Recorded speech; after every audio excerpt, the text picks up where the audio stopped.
Today is day 31, so let's get started. Capitalization. It's a review day.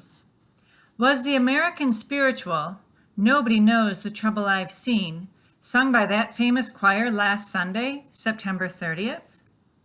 All right, let's take a look at things we know. First word in a sentence, always capitalized.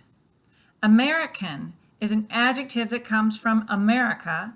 America would be capitalized, so American should be capitalized. The A should be capital. Nobody knows the trouble I've seen. Every word in that title should be capitalized except for the word the. And then the last two things that need to be capitalized would be the S in Sunday and the S in September. So here you go. Was the American spiritual Nobody Knows the Trouble I've Seen, sung by that famous choir last Sunday, September 30th. Good.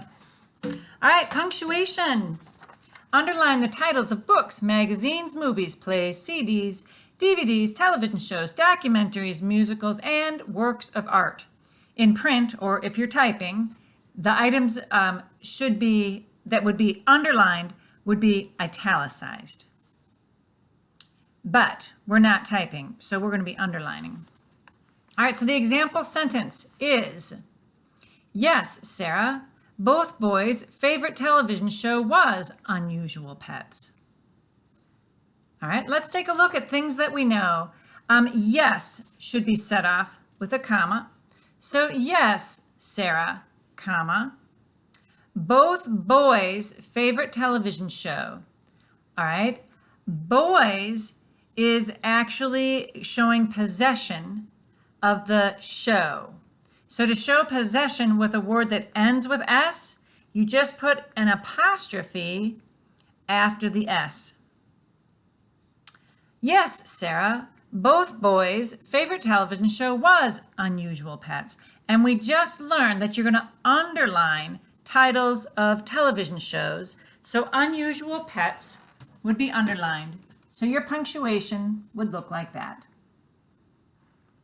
Oh, and a period at the end of the sentence. I can't believe I missed that. Make sure you don't miss yours. A period at the end of the sentence. All right, next thing we have parts of speech. Write the past participle form for these irregular verbs. If you don't know what the difference is between a regular verb and an irregular verb and what we're doing with past participles, go back to day 28. Under parts of speech, day 28, it goes over.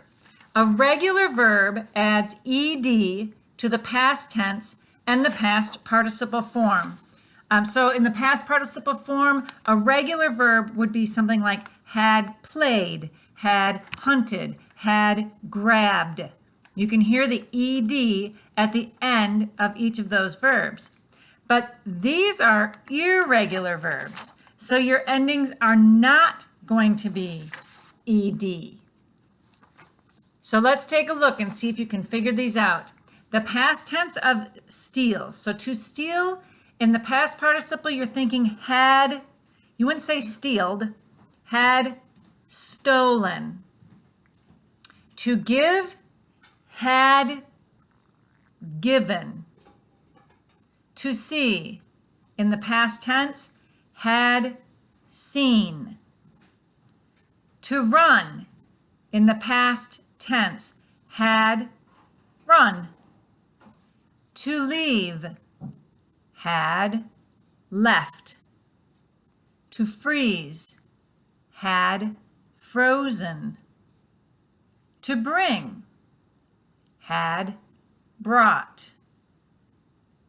To sell, had sold. Those are all irregular verbs because in the past tense, they don't end with ed. So here you go. You can check and make sure that what you wrote down is the same thing that's here. Also, if you get a chance, you might want to double check your spelling. These are irregular verbs in the past participle form. Good job. All right, next section is a review. And a positive is a word used to explain a noun or pronoun beside it. Tofu, their horse, is a pinto. Sometimes an appositive isn't just one or two words, it can be a whole phrase. Let's take a look at the example. Do you know Marianne, the girl with the bulldog? What's the appositive in that sentence? It's not just one word, it's a whole phrase. Do you know Marianne, the girl with the bulldog? If you circled the entire phrase, the girl with the bulldog, you are correct. That is the appositive. The last section is sentence combining. Combine those three sentences into one sentence that is not a fragment or a run-on, and you'll be golden. I look forward to reading them. God bless you.